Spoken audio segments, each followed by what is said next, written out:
अस्सलामुअलैकुम, मैं हूं Sheikh Umar. City India news में आप तमाम का इस्तकबाल है। आइए देखते हैं स्पेशल रिपोर्ट। योगी आदित्यनाथ बने दूसरी मर्तबा चीफ मिनिस्टर, इस बारे में। तो टॉपिक शुरू करने से पहले आप तमाम से गुजारिश करूंगा कि वीडियो को लाइक शेयर करते हुए हमारे इस यूट्यूब चैनल को सब्सक्राइब ज़रूर कर लीजिए, ताकि ऐसी ही दिलचस्प और मालूमाती वीडियोस आइंदा भी आपको मिलती रहे। उत्तर प्रदेश में आदित्यनाथ ने बहैसियत चीफ मिनिस्टर दूसरी मर्तबा चीफ मिनिस्टर का हलफ लिया। यह 37 साल में पहली मर्तबा है जब किसी हुकूमत को लगातार दूसरी बार के लिए इख्तियार हासिल हुआ है। रियासत उत्तर प्रदेश में हर 5 साल में हुकूमत बदलने की रिवायत रही थी, जिसको बदलते हुए उत्तर प्रदेश में बीजेपी को लगातार दूसरी बार के लिए इख्तियार हासिल हुआ है। आदित्यनाथ हुकूमत ने अपने शुरुआत की 5 साल में रियासत की तरक्की और आवाम की फलाह और बहबूद पर तवज्जो बहुत कम दी थी। रियासत में रोजगार की फराहमी और ज़राई शोबे को मुस्तहकम करने पर भी हुकूमत ने कोई ख़ास काम नहीं किया था। हिंदुत्व एजेंडा और 80 बमुकाबला 20 के नारे पर इख्तियार हासिल करते हुए आदित्यनाथ दूसरी बार के लिए चीफ मिनिस्टर बने। रियासत में पहली मियाद के दौरान आवाम को मसाइल दरपेश थे, वो सारे मुल्क ने देखे हैं। उत्तर प्रदेश में इनकाउंटर आम हो गए थे। कानून की बालादस्ती को यकीनी बनाने के बजाय पुलिस के जरिए कई अफराद को इनकाउंटर के नाम पर मौत के घाट उतार दिया गया था। औरतों की इज्जत और इस्मत के तहफ़्फ़ुज़ पर कोई काम नहीं किया गया था। सिर्फ नारेबाजी के जरिए हुकूमत की एडवर्टाइजमेंट और प्रोपेगेंडा किया गया था। इसी तरह कोरोना की 2 लहरों में रियासत के अवाम को कई तरह के मसाइल का सामना करना पड़ा। बेशुमार लोग कोरोना की वजह से फौत हो गए थे। उनकी आखिरी रसूमात की अदायगी के लिए भी हुकूमत की जानिब से कोई मदद नहीं दी गई थी। दरियाए गंगा के किनारे नाशें बह रही थी।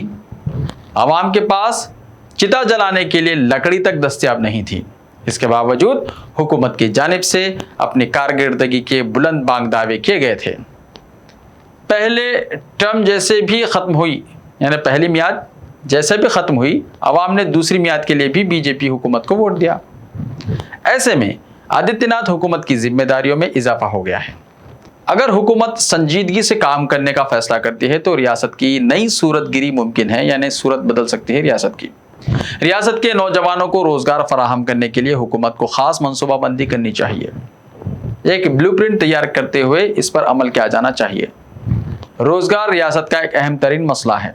इस पर हुकूमत को पूरी संजीदगी से काम करना चाहिए।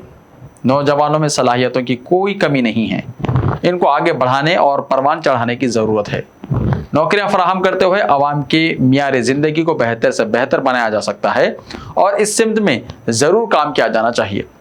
रियासत उत्तर प्रदेश में दलितों और अक़लियतों के साथ मज़ालिम के वाक़यात भी आम बात हो गए हैं। इस रिवायत को बदलने के लिए हुकूमत को काम करना चाहिए। अक़लियतों और पसमानदा तबक़ात के हुकूक़ का तहफ़्फ़ुज़ किया जाना चाहिए। इनके साथ इम्तियाज़ी सलूक का ख़ात्मा किया जाना चाहिए। तरक्की के समरात में इन्हें हिस्सेदार बनाते हुए रियासत की तरक्की में इनकी मदद ली जा सकती है। अक़लियतों को दुश्मन समझने के बजाय और इन्हें निशाना बनाने की बजाय सबको साथ लेकर चलने की हिकमत अमली बनानी चाहिए, जिसके ज़रिए रियासत को तरक्की की राह पर गामज़न किया जा सकता है। हिंदू मुस्लिम की राग अलापने का सिलसिला बंद हो जाना चाहिए। जो अनासिर समाज में नफरत फैलाते हैं और तफरीक पैदा करते हैं, इनके खिलाफ कार्रवाई की जानी चाहिए। किसी के साथ भी मजहब या ज़ात पात की बुनियाद पर कोई इम्तियाज़ नहीं होना चाहिए। उत्तर प्रदेश चूँकि मुल्क की सबसे बड़ी रियासत है, इसलिए हर मामले में इसे मुल्क की दूसरी रियासतों के लिए मिसाल पेश करने की ज़रूरत है। समाजी हम आहंगी को बहाल करने और आवाम में एक दूसरे के ताल्लुक़ से एतमाद बहाल करने पर तवज्जो करना चाहिए। उत्तर प्रदेश मुल्क की सबसे अहमियत की हामिल रियासत है और ये अब भी बदहाली का शिकार है। इस बदहाली को दूर करने के लिए फ़िरक़ावाराना तासुब को तर्क करना सबसे पहली शर्त है। रियासत की हमजाती तरक्की के लिए मनसूबाबंदी करनी चाहिए। डबल इंजन का सिर्फ नारा नहीं होना चाहिए, बल्कि हकीकी मायनों में रियासत की तरक्की के लिए दोनों ही इंजनों को काम करने की ज़रूरत है। तालीम के मौक़े और बेहतर निगहदाश्त सेहत की सहूलियात फराहम करने के लिए हुकूमत को इक़दाम करने चाहिए। पहली मियाद की तलख यादों और तजुर्बात को तर्क करते हुए दूसरी मियाद में समाज के तमाम तबक़ात को साथ लेकर आगे बढ़ना ज़रूरी है। ऐसे ही ताज़ा तरीन खबरों के लिए हमारे इस यूट्यूब चैनल को सब्सक्राइब करते हुए इसके बेल आइकन को प्रेस कर लीजिए। लाइव वीडियोस देखने के लिए प्ले स्टोर से हमारे ऐप सिटी इंडिया न्यूज़ को डाउनलोड करें। लिंक्स डिस्क्रिप्शन में मौजूद हैं। तो मिलते हैं कल, तब तक के लिए अपना ख्याल रखिए। अल्लाह हाफिज़। تاکہ ایسی ہی دلچسپ اور معلوماتی ویڈیوز آئندہ بھی آپ کو ملتی رہیں۔